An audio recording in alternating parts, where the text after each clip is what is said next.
Hey guys, good morning. It's Joe of the Joe Madden Sports Podcast, joined this morning by Russell Baxter, NFL writer, historian, founder of Pro Football Guru. Russell, welcome to the show. Well, thanks for having me on. I really appreciate it. And thanks for adjusting your schedule a little since I threw you a curveball yesterday. That I know it's is a football show, but I threw you a curveball. that is okay. Throwing curveballs in football sometimes happens. We see some of those quarterbacks with that funky throw. Remember Philip Rivers' funky throw? So Philip Rivers, Bernie Kosar. There you go. absolutely. Russell, I'm so excited to have you on. I can't wait to hear your story into the industry, everything that you have going on. So let's start off. How did you get started in the industry? I got started by watching a lot of football and then deciding that I wanted to write about it. And not, I didn't go to college or anything. I just watched a lot of football and it kind of stuck in my head. And one thing led to another. I seized opportunities when I had them, wrote for free for a couple of things, but to build my resume. And then I sent my resume out, and one of the people got it was a guy named Howie Schwab at a paper called College and Pro Football News Weekly on Long Island. Little did I know that Howie Schwab would eventually go on to ESPN, start the research department there, and eventually have his own TV show for people who know, Stump the Schwab. Yeah. Howie knows everything about everything when it comes to sports and so on. After being at college and pro for a couple of years, all of a sudden I wound up at ESPN freelancing for 4 or 5 years and eventually moved up there. And for basically 2 decades was the NFL research coordinator for the network. And had a blast working with Chris Berman and Tom Jackson doing NFL primetime, along with all the NFL shows. I got to go to a lot of Super Bowls. I did the NFL draft. I was there for a long time. Been gone now for about a decade. Okay. And Pro Football Guru is kind of, for people who will say to me, well, you're a self-appointed guru. I said, first off, I never referred to myself as a guru. Second off, I didn't come up with the name. The name is actually a resurrection per se of my appearances on Mike and Mike in the Morning for a lot of years, Okay. in which Yeah. Mike Greenberg used to refer to me as the dean and the guru of the NFL research department. And it kind of spawned on from there. And it's been so funny. I've had the website for like 10 or 11 years. And even though I never referred to myself as a guru, that's how people introduce me anyway. So it's kind of self-promoted itself. And meanwhile, I've gone on to write for a lot of different publications, worked for CBS for Thursday Night Football one year in 2015, which was a blast. Done a lot of freelance work, like I said. Right now, my main work is fan-sided and NFL Spin Zone and full press coverage. And if they call me and you want me to write, I'll write. I love what I do. I can write about all 32 teams. It's passion. And my favorite tagline is, everyone is right, Joe. Not everyone is accurate.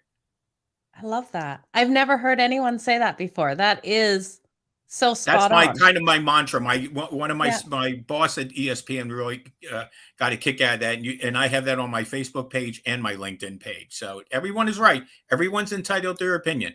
But if you tell me Joe DiMaggio had a 51 game hitting streak, you're wrong. But in everyone's mind, they are right when they say stuff like that. Sure.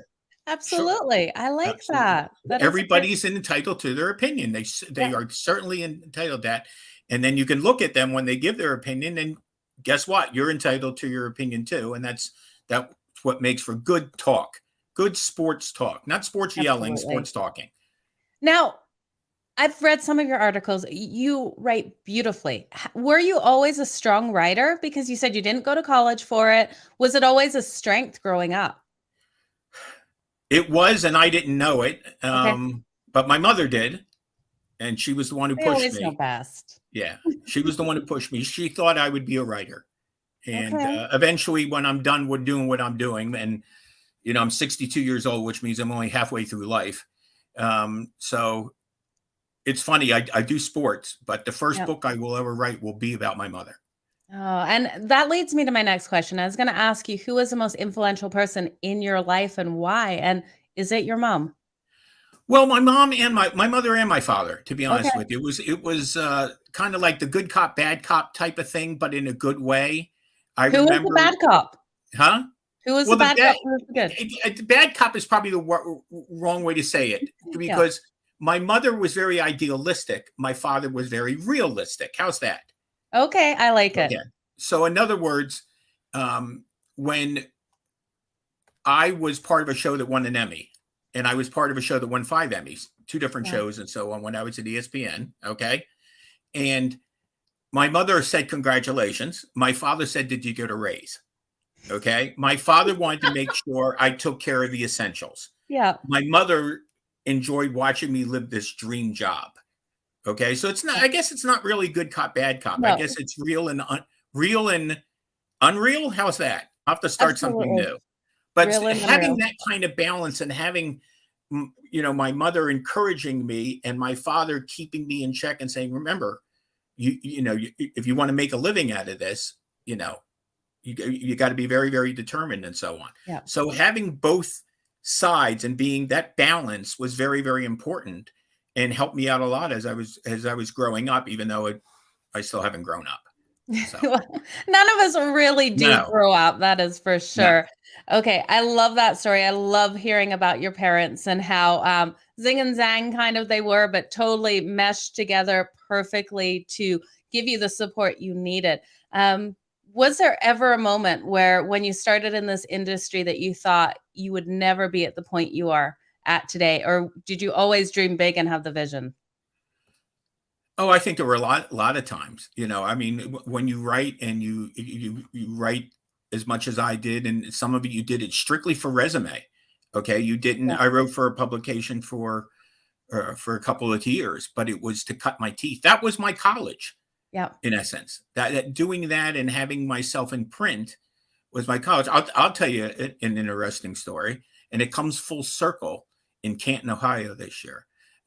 I started my writing when I was working at a resort in the Poconos. I wrote a little okay, football newsletter at a place called Shawnee on the Delaware, and I worked there as a banquet manager and a busboy and so on. And again, not sure what I wanted to do with my life, Joe.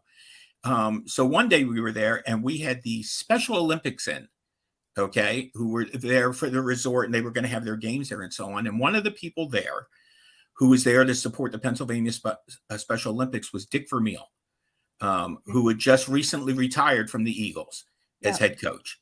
I got bold enough to go up and ask him if I could do an interview with him. He said yes. In fact, he I invited me love to it. his home in Bryn Mawr, Pennsylvania. I did the interview there. I had not yet wrote a piece for a magazine called Tempo. When I told them I had the interview, they said, "We'll take it." And I got a chance to write about Dick Vermeil. And I also wrote about someone else as well. And I started doing that. I got to see Dick Vermeil about 10 or 11 years ago and told him and reminded him that he was the first interview I ever did. Oh, And I now love he that. goes into the Pro Football Hall of Fame in Canton, Ohio. And I can't wait to see him again. That is full circle. Are you going to be, meeting with him then Oh, when he I'll goes in? find a way. I've been going to Canton, Ohio since 1989. Wow. It's kind of a something I enjoy every year. There's a couple of years I missed. We had COVID, obviously, and so on, and some other family stuff and so on. But I've been going there pretty religiously, and I find it hard to believe I've been going for over 30 years. The hall has changed so much. But I know many of the voters. I've wound up working with a lot of the voters. I know a lot of the people who work with it. They have a new president now. I've not met him and so on. I know that the research staff there, historians, a lot of them are not there anymore. Yeah, But I love it. To me, it's a very special place, and watching those speeches and uh, understanding the work that went into it for not only the men who played, Joe, but the families. Okay, how absolutely. important it is for the families to see their husband, to see their father, to Yeah. see their grandfather be enshrined in some place that he'll be forever. Yeah, it's, completely a moving event. We all Hmm. know there is a little bit of talks about some players that should be in the Hall of Fame that haven't Hmm. made it in the Hall of Fame. Is there anyone that really stands out in your mind that you can't believe they didn't get there?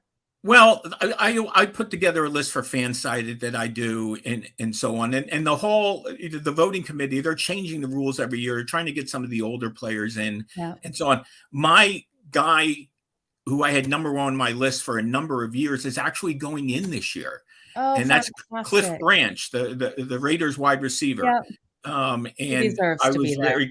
very excited to hear that. I remember years and years ago, I could never understand why the guy with the most interceptions in NFL history, Paul Krause, was not in the Hall of Fame, and then he finally got in, and so on.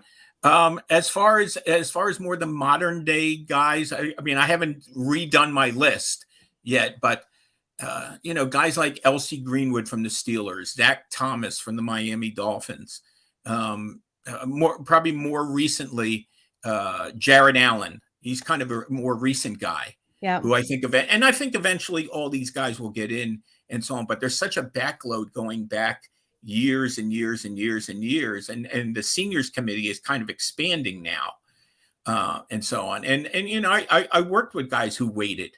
I worked with Chris Carter, who waited for a long time before he got in, but that seems to be status quo when it comes to wide receivers. It's the one position that and I'm sure you say the Pro Football Hall of Fame. It's not the NFL Hall of Fame. It's not run by the NFL. But the Pro Football Hall of Fame, it seems that wide receivers wait longer than anyone else. Interesting. There's very, very few first ballot wide receivers, Joe. But I mean, there's so many. There's probably hundreds of guys who probably deserve to be in there. But there's such a backlog that I like to remind people, the Pro Football Hall of Fame's first class was 1963. The first season of the NFL was 1920. So they've been playing catch up all those years and years and years and so on. So, but they remember they had the anniversary team where they put in 20 people and so on, kind of a make good, to make up for so on the NFL's 100th season, I believe it was, or the pro football's 100th season, and they brought it a lot of the older guys and so on. But like I said, being there and seeing those expressions on the faces, and Terry Bradshaw's great speech, Shannon Sharp, Shannon Sharp. I worked with Sterling at ESPN. When Shannon Sharp went on the stage and said that I'm the second best football player in my family. Oh, I mean, that was tremendous. Curtis Martin, great speeches talking about how life is important and football is maybe not as important as you think, and yet he's in the Pro Football Hall of Fame. Great perspective from these guys. Russell, I'm sure we could sit here and we could talk for hours. Well, I never shut up, so I know I could. So I could sit here and listen. I love the NFL. I love everything about it. Hearing these stories, hearing about the players. If you can look back over your career, what is the one moment that sticks out in your head, or the one moment you'd love people to always remember about you? Oh boy, wow! It's a hard question, I know. The fact that I think the fact that I took very seriously, Joe, my responsibility to make sure every show I worked on, we were factually accurate. I'm not saying I didn't make mistakes, but working with Chris Berman and Tom Jackson, I did NFL primetime in the studio for 17 years, never missed a show. And they were dependent on me because, as I've said to some people, if Chris says the wrong thing factually, or Tommy does, and he gets it from me, well, who's going to take the blame for that? Who are the people who are going to say, well, Chris Berman said this, or Tom Jack? Well, no, he got bad information from the researcher. So that responsibility was there. But I remember training, I'll give you one. I remember training a young researcher who was working on the show with me. And I always stressed to him, double check, double check, double check. And he was about to take a card out to the studio. Yeah. And he stopped in our little group there. He stopped and he went back and looked at it again. And I took a lot of pride in that because he wasn't comfortable giving out that information unless he double checked it or triple checked it. And that made me feel like, you know what? That's what it's all about. It's a team effort. Absolutely. Okay. And if somebody remembers that, and many people wouldn't remember because I don't tell the story that often and so on. And there was only 4 of us in the studio. So, but that was very important. I took that responsibility very, very seriously. I love your stories, Russell. I need to have you on again because we are short on time today, but definitely want to have you back on. Want to hear some more about everything that you have going on. But for the meantime, where can people find you on socials and everything that you have going on? Well, I love Twitter, Dax Football Guru. As you know, I've been doing my countdowns to the season and the Pro Football game. And this year, I've been doing them for like 10 years, but I added pictures this year. I think seeing the old photos of players and so on. And I've done it on Facebook as well. And the response has been very, very heavy. People like pictures, people like Absolutely. photos. But I'm on Facebook. Pro Football Guru is on Facebook. Pro Football Guru is also on Instagram. I'm very social, as some people have told me. I like to converse. I like to chat, as you can probably tell from this interview and so on. But if I write something, it's going to wind up on Twitter. I tweet out everything I write. So if you go there, whether you like it or not, you're going to get everything I have to say. Okay, Russell, thank you so much for today. It was an absolute honor having you on. Like I said, can't wait to bring you on again. Enjoy the rest of your afternoon. Hey, maybe we'll do something from Canton. You never know. I love it. That would be fantastic. Thank you, Russell. We'll talk You're soon. welcome. Thank you.